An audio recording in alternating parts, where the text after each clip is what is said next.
नमस्कार, आप देख रहे हैं न्यूज 18 राजस्थान। मैं हूं आपके साथ आरजू साईं। प्रधानमंत्री नरेंद्र मोदी ने आज गति शक्ति योजना को लॉन्च किया है। कार्यक्रम जारी है। इसके लिए ये गति शक्ति नेशनल प्लान सही जानकारी और सटीक मार्गदर्शन करेगा। गति शक्ति के इस महाअभियान के केंद्र में हैं भारत के लोग, भारत की इंडस्ट्री, भारत का व्यापार जगत, भारत के मैन्युफैक्चरर्स, भारत के किसान, भारत का गांव। ये भारत की वर्तमान और आने वाली पीढ़ियों को 21वीं सदी के भारत के निर्माण के लिए नई ऊर्जा देगा। उनके रास्ते के अवरोध समाप्त करेगा। ये मेरा सौभाग्य है कि आज के इस पावन दिन में पीएम गति शक्ति नेशनल प्लान, इसका शुभारंभ करने का मुझे अवसर मिला है। साथियों, आज ही यहां प्रगति मैदान में बन रहे इंटरनेशनल एग्जीबिशन कम कन्वेंशन सेंटर के 4 प्रदर्शनी हॉल का लोकार्पण भी हुआ है। दिल्ली में आधुनिक इंफ्रा से जुड़ा ये भी एक अहम कदम है। ये एग्जीबिशन सेंटर्स हमारे एमएसएमईज, हमारे हैंडीक्राफ्ट, हमारे कुटीर उद्योग को अपने प्रोडक्ट्स दुनिया भर के बाजारों के लिए शोकेस करने, ग्लोबल मार्केट तक अपनी पहुंच बढ़ाने में बहुत बड़ी मदद करेंगे। मैं दिल्ली के लोगों को, देश के लोगों को बहुत बधाई देता हूं, शुभकामनाएं देता हूं। साथियों, हमारे यहां दशकों तक सरकारी व्यवस्थाओं ने जिस तरह काम किया है, उस वजह से सरकारी शब्द आते ही लोगों के मन में आता था खराब क्वालिटी, काम में बरसों की देरी, बेवजह रुकावटें, जनता के पैसे का अपमान। मैं अपमान इसलिए कह रहा हूं क्योंकि जो टैक्स के रूप में देश की जनता सरकार को देती है, उस पैसे का इस्तेमाल करते समय सरकारों में ये भावना ही नहीं होती थी कि एक भी पैसा बर्बाद नहीं होना चाहिए। हर एक को लगता है अरे यार ऐसे ही चल रहा है, चलने दो, चलता है, क्या है। देशवासी भी अभ्यस्त हो गए थे कि देश ऐसे ही चलेगा। वो परेशान होते थे, दूसरे देशों की प्रगति देख उदास होते थे और इस भावना से भर गए थे कि कुछ बदल नहीं सकता। जैसा अभी हम वीडियो में भी देख रहे थे, हर जगह नजर आता था work in progress, work in progress. लेकिन वो काम कभी पूरा होगा भी या नहीं, समय पर पूरा होगा या नहीं, ये लेकर कोई विश्वास जनता के मन में नहीं था। वर्क इन प्रोग्रेस का बोर्ड एक तरह से अविश्वास का प्रतीक बन गया था। ऐसी स्थिति में देश प्रगति कैसे करता? प्रगति भी तभी मानी जाएगी जब उसमें गति हो, गति के लिए एक अधीरता हो, गति के लिए एक सामूहिक प्रयास हो। आज 21वीं सदी का भारत सरकारी व्यवस्थाओं की उस पुरानी सोच को पीछे छोड़कर आगे बढ़ रहा है।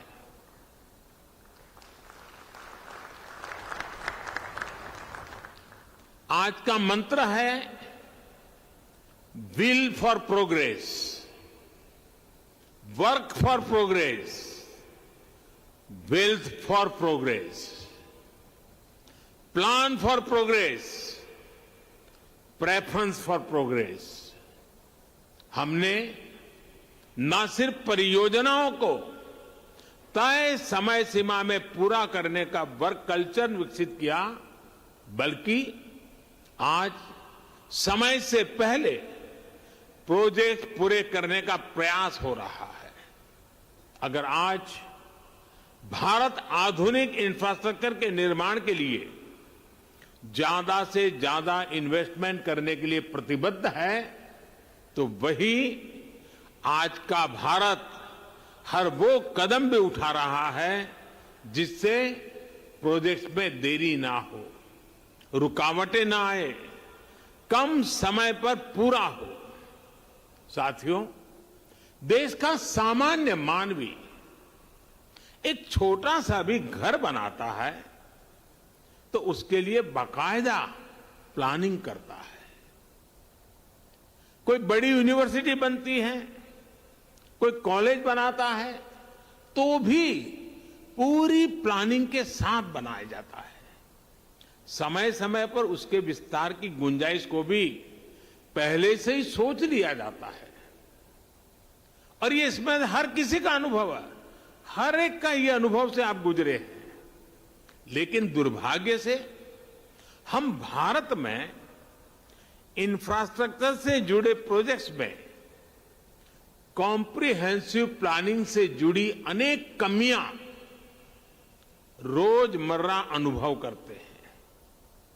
थोड़ा बहुत जहां हुआ भी है तो हमने देखा है कि रेलवे अपनी प्लानिंग कर रही है, रोड ट्रांसपोर्ट डिपार्टमेंट अपनी प्लानिंग कर रहा है, टेलीकॉम डिपार्टमेंट की अपनी प्लानिंग होती है, गैस नेटवर्क का काम अलग प्लानिंग से हो रहा है। ऐसे ही तमाम डिपार्टमेंट अलग अलग प्लान करते हैं।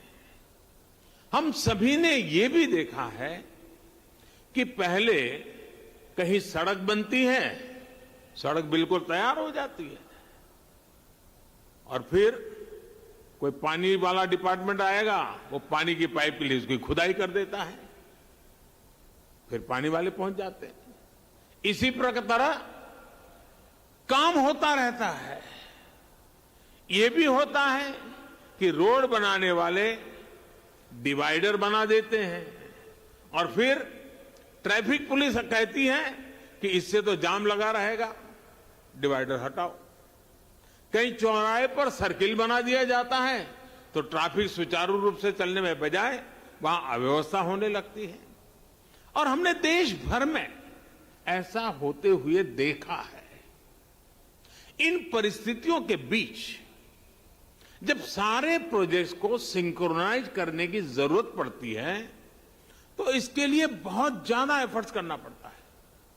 बिगड़ी हुई बात को ठीक करने में बहुत मेहनत लगती है।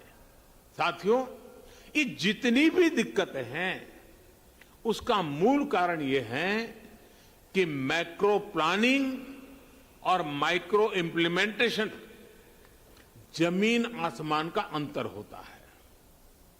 अलग अलग विभागों को पता ही नहीं होता कि कौन सा विभाग कौन सा प्रोजेक्ट कहां शुरू करने की तैयारी कर रहा है। राज्यों के पास भी इस तरह की जानकारी एडवांस में नहीं होती। इस तरह के साइलोस के कारण निर्णय प्रक्रिया भी प्रभावित होती है और बजट की भी बर्बादी होती है। सबसे बड़ा नुकसान ये होता है कि शक्ति जुड़ने के बजाय, शक्ति मल्टीप्लाई होने के बजाय शक्ति विभाजित हो जाती है। जो हमारे प्राइवेट प्लेयर्स हैं उन्हें भी ये ठीक ठीक पता नहीं होता कि भविष्य में यहां से सड़क गुजरने वाली है या यहां से कैनाल बनने वाली है या यहां कोई पावर स्टेशन लगने वाला है। इस वजह से वो भी किसी क्षेत्र को लेकर, किसी सेक्टर को लेकर बेहतर प्लान नहीं कर पाते हैं। इन सारी दिक्कतों का हल पीएम गति शक्ति नेशनल प्लान इससे ही निकलेगा। जब हम मास्टर प्लान को आधार बनाकर चलेंगे तो हमारे रिसोर्सेज का भी ऑप्टिमम यूटिलाइजेशन होगा। साथियों, हमारे देश में इंफ्रास्ट्रक्चर का विषय ज्यादातर राजनीतिक दलों की प्राथमिकता से दूर रहा है। यह उनके घोषणा पत्र में भी नजर नहीं आता है। अब तो यह स्थिति आ गई है कि कुछ राजनीतिक दल देश के लिए जरूरी इंफ्रास्ट्रक्चर के निर्माण पर आलोचना करने में गर्व करते हैं, जबकि दुनिया में ये स्वीकृत बात है कि सस्टेनेबल डेवलपमेंट के लिए क्वालिटी इंफ्रास्ट्रक्चर का निर्माण एक ऐसा रास्ता है जो अनेक आर्थिक गतिविधियों को जन्म देता है, बहुत बड़े पैमाने पर रोजगार का निर्माण करता है। जैसे स्किल्ड मैन पावर के बिना हम किसी क्षेत्र में आवश्यक परिणाम नहीं प्राप्त कर सकते, वैसे ही बेहतर आधुनिक इंफ्रास्ट्रक्चर के बिना हम चौतरफा विकास नहीं कर सकते। साथियों, राजनीतिक इच्छा शक्ति की कमी के साथ ही देश के इंफ्रास्ट्रक्चर डेवलपमेंट को सबसे ज्यादा नुकसान पहुंचाया सरकारी विभागों के बीच आपसी तालमेल की कमी ने, आपसी खींचतान ने। राज्यों में भी हमने राज्य सरकारों और स्थानीय निकायों के बीच इस विषय पर तनाव होते देखा है। इस वजह से जो प्रोजेक्ट देश की इकोनॉमिक ग्रोथ को बढ़ाने में मददगार होने चाहिए थे, वही प्रोजेक्ट देश के विकास के सामने एक दीवार बन जाते हैं। समय के साथ बरसों से लटके हुए प्रोजेक्ट अपनी प्रासंगिकता, अपनी जरूरत भी खो देते हैं। मैं जब 2014 में यहां दिल्ली एक नई जिम्मेवारी के साथ आया, तो भी ऐसे सैकड़ों प्रोजेक्ट थे जो दशकों से लटके हुए थे। लाखों करोड़ रुपए के ऐसे सैकड़ों प्रोजेक्ट्स की मैंने खुद समीक्षा की। सरकार के सारे विभागों, सारे मंत्रालयों को एक प्लेटफॉर्म पर लाकर खड़ा कर दिया, सारी रुकावटों को दूर करने का प्रयास किया। मुझे संतोष है कि अब सबका ध्यान इस ओर गया है कि आपसी तालमेल की कमी की वजह से परियोजनाओं में देरी ना हो। अब होल ऑफ गवर्नमेंट अप्रोच के साथ सरकार की सामूहिक शक्ति योजनाओं को पूरा करने में लग रही है। इसी वजह से अब दशकों से अधूरी बहुत सारी परियोजनाएं पूरी हो रही है। साथियों, पीएम गति शक्ति अब यह सुनिश्चित करेगी कि 21वीं सदी का भारत इंफ्रास्ट्रक्चर प्रोजेक्ट में कोऑर्डिनेशन में कमी की वजह से ना पैसे का नुकसान उठाए और ना ही समय गंवाए। पीएम गति शक्ति नेशनल मास्टर प्लान के तहत रोड से लेकर रेलवे तक, एविएशन से लेकर के एग्रीकल्चर तक विभिन्न मंत्रालयों को, विभागों को इससे जोड़ा जा रहा है। हर बड़े प्रोजेक्ट को, हर डिपार्टमेंट को सही जानकारी, सटीक जानकारी समय पर मिले, इसके लिए टेक्नोलॉजी प्लेटफॉर्म भी तैयार किया गया है। आज यहां कई राज्य के मुख्यमंत्री और राज्यों के अन्य प्रतिनिधि भी जुड़े हैं। मेरा सभी से आग्रह है कि जल्द से जल्द आपके राज्य भी पीएम गति शक्ति नेशनल मास्टर प्लान से जुड़कर अपने राज्य की योजनाओं को गति दें। इससे राज्य के लोगों का भी बहुत लाभ होगा। साथियों, पीएम गति शक्ति मास्टर प्लान सरकारी प्रोसेस और उससे जुड़े अलग अलग स्टेक होल्डर्स को तो एक साथ लाता ही है। ये ट्रांसपोर्टेशन के अलग अलग मोड्स को आपस में जोड़ने में भी मदद करता है। ये होलिस्टिक गवर्नेंस का विस्तार है। अब जैसे गरीबों के घर से जुड़ी योजना में सिर्फ 4 दीवारी नहीं बनाई जाती, बल्कि उसमें टॉयलेट, बिजली, पानी, गैस कनेक्शन भी साथ ही आता है। ठीक वैसा ही विजन इसमें इंफ्रास्ट्रक्चर के लिए भी है। अतीत में हमने देखा है कि उद्योगों के लिए स्पेशल जोन का ऐलान तो किया जाता था, लेकिन वहां तक कनेक्टिविटी या फिर बिजली, पानी, टेलीकॉम पहुंचाने में गंभीरता नहीं दिखाई जाती थी। साथियों, ये भी बहुत सामान्य बात थी कि जहां सबसे ज्यादा माइनिंग का काम होता है, वहां रेल कनेक्टिविटी नहीं होती थी। हम सभी ने यह भी देखा है कि कहीं पोर्ट होते थे तो पोर्ट को शहर से कनेक्ट करने के लिए रेल या रोड की सुविधाओं का अभाव होता था। ऐसी ही वजहों से भारत में प्रोडक्शन कॉस्ट बढ़ती रही है, हमारे एक्सपोर्ट की कॉस्ट बढ़ती रही है, हमारा लॉजिस्टिक कॉस्ट बहुत ज्यादा रहा है। निश्चित तौर पर ये आत्मनिर्भर भारत के निर्माण में बहुत बड़ी रुकावट है। एक स्टडी है कि भारत में लॉजिस्टिक कॉस्ट जीडीपी का करीब करीब 13% है, 13% है। दुनिया के बड़े देशों में ऐसी स्थिति नहीं है। ज्यादा लॉजिस्टिक कॉस्ट की वजह से भारत के एक्सपोर्ट्स की कॉम्पिटिटिवनेस बहुत कम हो जाती है। जहां प्रोडक्शन हो रहा है, वहां से पोर्ट तक पहुंचाने का जो खर्च है, उस पर ही भारत के एक्सपोर्टर्स को लाखों। इससे इन्वेस्टमेंट डेस्टिनेशन के रूप में भारत की बढ़ती साख को नई बुलंदी मिलेगी, नया आयाम मिलेगा।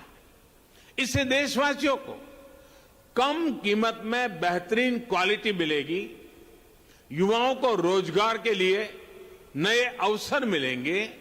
साथियों, देश के विकास के लिए ये बहुत जरूरी है कि सरकार के इंफ्रास्ट्रक्चर से जुड़े सभी विभाग एक दूसरे के साथ बैठें, एक दूसरे की कलेक्टिव पावर का इस्तेमाल करें। बीते वर्षों में इसी अप्रोच ने भारत को अभूतपूर्व गति भी दी है। पिछले 70 वर्षों की तुलना में आज भारत पहले से कहीं ज्यादा स्पीड और स्केल पर काम कर रहा है। साथियों, भारत में पहली इंटरस्टेट नेचुरल गैस पाइपलाइन 1987 में 1987 में कमीशन हुई थी। इसके बाद साल 2014 तक, यानी 27 साल में देश में 15,000 किलोमीटर नेचुरल गैस पाइपलाइन बनी। आज देश भर में 16,000 किलोमीटर से ज्यादा नई गैस पाइपलाइन पर काम चल रहा है। ये काम अगले 5-6 वर्षों में पूरे होने का लक्ष्य है। यानी जितना काम 27 वर्षों में हुआ, हम उससे ज्यादा काम उसके आधे समय में करने का लक्ष्य लेकर चल रहे हैं। काम करने की यही रफ्तार आज भारत की पहचान बन रही है। 2014 के पहले के 5 सालों में सिर्फ 1900 किलोमीटर 1900 किलोमीटर रेल लाइनों का दोहरीकरण होता था। बीते 7 वर्षों में हमने 9000 किलोमीटर से ज्यादा रेल लाइनों की डबलिंग की है। कहां 1900 और कहां 7000। 2014 से पहले के 5 सालों में सिर्फ 3000 किलोमीटर रेलवे का बिजलीकरण हुआ था। बीते 7 वर्षों में हमने 24,000 किलोमीटर से भी अधिक रेलवे ट्रैक का बिजलीकरण किया। कहां 3,000, कहां 24,000। 2014 के पहले लगभग 250 किलोमीटर ट्रैक पर ही मेट्रो चल रही थी। आज 700 किलोमीटर तक मेट्रो का विस्तार हो चुका है और 1000 किलोमीटर नए मेट्रो रूट पर काम चल रहा है। 2014 के पहले 5 सालों में सिर्फ 60 पंचायतों को ही 60 पंचायतों को ही ऑप्टिकल फाइबर से जोड़ा जा सका था। बीते 7 वर्षों में हमने 1.5 लाख से अधिक ग्राम पंचायतों को ऑप्टिकल फाइबर से कनेक्ट कर दिया है। कनेक्टिविटी के पारंपरिक माध्यमों के विस्तार के साथ साथ इनलैंड वाटरवेज और सी प्लेन्स नया इंफ्रास्ट्रक्चर भी देश को मिल रहा है। 2024 तक देश में सिर्फ 5 वाटरवे थे। आज देश में 13 वाटरवेज काम कर रहे हैं। 2014 से पहले हमारे पोर्ट्स पर vessel turnaround time 41 hour 41 घंटे से भी ज्यादा था। अब ये घटकर 27 घंटे रह गया है। इसे और कम करने का प्रयास भी किया जा रहा है। साथियों, कनेक्टिविटी के अलावा जरूरी दूसरे इंफ्रास्ट्रक्चर के निर्माण को भी नई रफ्तार दी गई है। बिजली की प्रोडक्शन से लेकर ट्रांसमिशन के पूरे नेटवर्क को ट्रांसफॉर्म किया गया है। One nation one power grid का संकल्प सिद्ध हो चुका है। 2014 तक देश में जहां 3 lakh circuit kilometre power transmission lines थी, वहीं आज ये बढ़कर 4.25 लाख सर्किट किलोमीटर से भी ज्यादा हो चुकी है। न्यू एंड रिन्यूएबल एनर्जी के मामले में जहां हम बहुत ही मार्जिनल प्लेयर थे, वहीं आज हम दुनिया के टॉप 5 देशों में पहुंच चुके हैं। 2014 के इंस्टॉल्ड कैपेसिटी से करीब करीब 3 गुना कैपेसिटी यानी 100 गीगावाट से ज्यादा भारत हासिल कर चुका है।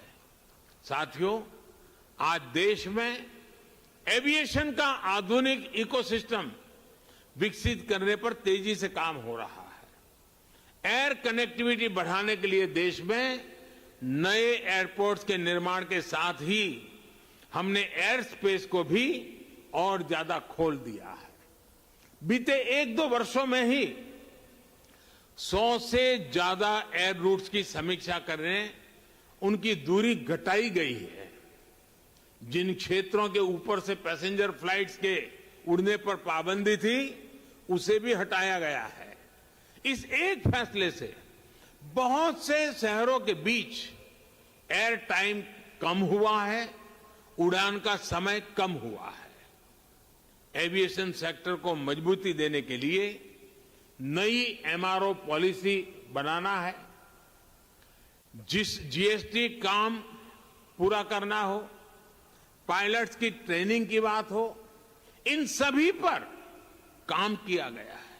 साथियों, ऐसे ही प्रयासों से देश को विश्वास हुआ है कि हम तेज गति से काम कर सकते हैं, बड़े लक्ष्य, बड़े सपने भी पूरे हो सकते हैं।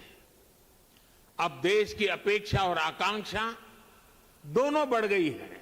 इसलिए आने वाले 3-4 वर्षों के लिए हमारे संकल्प भी बहुत बड़े हो गए हैं।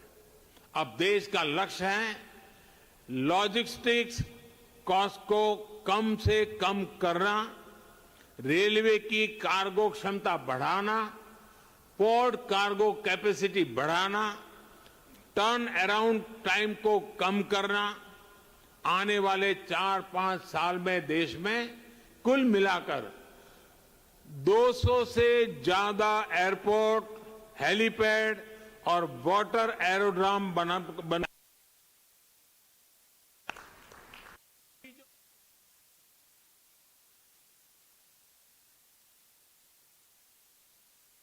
बढ़ाकर लगभग 2 गुना किया जाएगा। साथियों, देश के किसानों और मछुआरों की आय बढ़ाने के लिए प्रोसेसिंग से जुड़े इंफ्रास्ट्रक्चर को भी तेजी से विस्तार दिया जा रहा है। 2014 में देश में सिर्फ 2 मेगा फूड पार्क थे। आज देश में 19 मेगा फूड पार्क काम कर रहे हैं।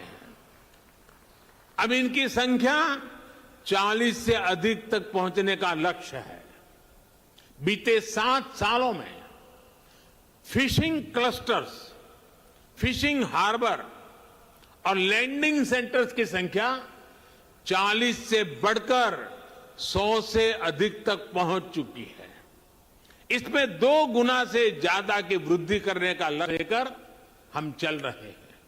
साथियों, डिफेंस सेक्टर में भी पहली बार व्यापक प्रयास हो रहा है। अभी तमिलनाडु और यूपी में 2 डिफेंस कॉरिडोर पर काम चल रहा है। इलेक्ट्रॉनिक्स और आईटी मैन्युफैक्चरिंग में आज हम तेजी से अग्रणी देशों में शामिल हो रहे हैं। एक समय हमारे यहां 5 मैन्युफैक्चरिंग क्लस्टर थे। आज 15 मैन्युफैक्चरिंग क्लस्टर हम तैयार कर चुके हैं और इसे भी 2 गुना तक वृद्धि का टारगेट है। बीते सालों में 4 इंडस्ट्रियल कॉरिडोर शुरू हो चुके हैं और अब ऐसे कॉरिडोर्स की संख्या को 1 दर्जन तक बढ़ाया जा रहा है। साथियों, आज सरकार जिस अप्रोच के साथ काम कर रही है उसका एक उदाहरण प्लग एंड प्ले इंफ्रास्ट्रक्चर का निर्माण भी है। अब देश की इंडस्ट्री को ऐसी सुविधाएं देने का प्रयास है जो प्लग एंड प्ले इंफ्रास्ट्रक्चर से युक्त हो, यानी देश और दुनिया के निवेशकों को सिर्फ अपना सिस्टम लगाना है और काम शुरू करना है। जैसे ग्रेटर नोएडा के दादरी में ऐसी ही इंटीग्रेटेड इंडस्ट्रियल टाउनशिप तैयार हो रही है। इसको पूर्वी और पश्चिमी भारत के पोर्ट्स से डेडिकेटेड फ्रेट कॉरिडोर से जोड़ा जा रहा है। इसके लिए यहां मल्टी मॉडल लॉजिस्टिक्स हब बनाया जाएगा। इसी के बगल में मल्टी मॉडल ट्रांसपोर्ट हब बनेगा, जिसमें state of the art railway terminus होगा, जिसको इंटर और इंटर स्टेट बस टर्मिनस मिलेगा, मास रैपिड ट्रांजिट सिस्टम और दूसरी सुविधाओं से सपोर्ट किया जाएगा। देश के अलग अलग हिस्सों में ऐसी ही सुविधाओं के निर्माण से भारत दुनिया की बिजनेस कैपिटल बनने का सपना साकार कर सकता है। साथियों, ये जितने भी लक्ष्य मैंने गिनाए हैं, ये लक्ष्य सामान्य नहीं है और इसलिए इनको हासिल करने के लिए प्रयास भी अभूतपूर्व होंगे और इसके तरीके भी अभूतपूर्व होंगे।